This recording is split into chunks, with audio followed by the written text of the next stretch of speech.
Bonjour, Monsieur le maire. Quel plaisir de vous accueillir. La visite de Christine Fréchette est symbolique, tout comme sa désignation comme mairesse honoraire de Québec. Mais sur le tramway, les propos de la première ministre sont lourds de sens. On doit se doter de modes de transport structurants. Et le tramway, c'en est un de ces modes. Il faut offrir aux citoyens une diversité d'options. C'est pas une comparaison avec M. Legault, mais présentement, ça peut pas mieux partir que ça, notre collaboration. Bruno Marchand ne cache pas sa satisfaction. Les travaux préparatoires du tramway pourront procéder comme prévu.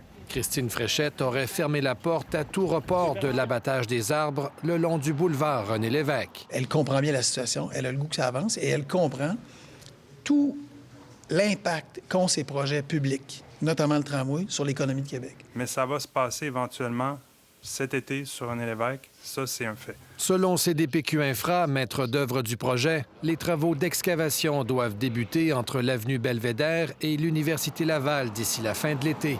Plus à l'est, à partir du secteur entourant le Grand Théâtre, les travaux lourds sont programmés à l'automne.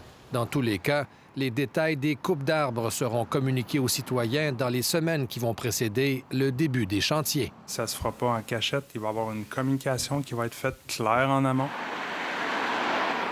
Au final, la circulation de transit sera interdite sur le boulevard René-Lévesque vers la fin du mois d'août, juste avant la rentrée scolaire. Le nouveau parcours Métrobus 805, mis en service le mois dernier, jouera un rôle crucial afin de faciliter les déplacements dans l'axe Est-Ouest pour la durée des travaux. C'est bien coordonné, mais comme que déjà été mentionné dans des conférences de presse passées, oui, il y a des impacts sur les gens qui se déplacent sur les réseaux routiers. Au rayon des bonnes nouvelles, la prochaine édition du Festival d'été sera donc épargnée par les travaux à venir en Haute-Ville. Ici Olivier Lemieux, Radio-Canada, Québec.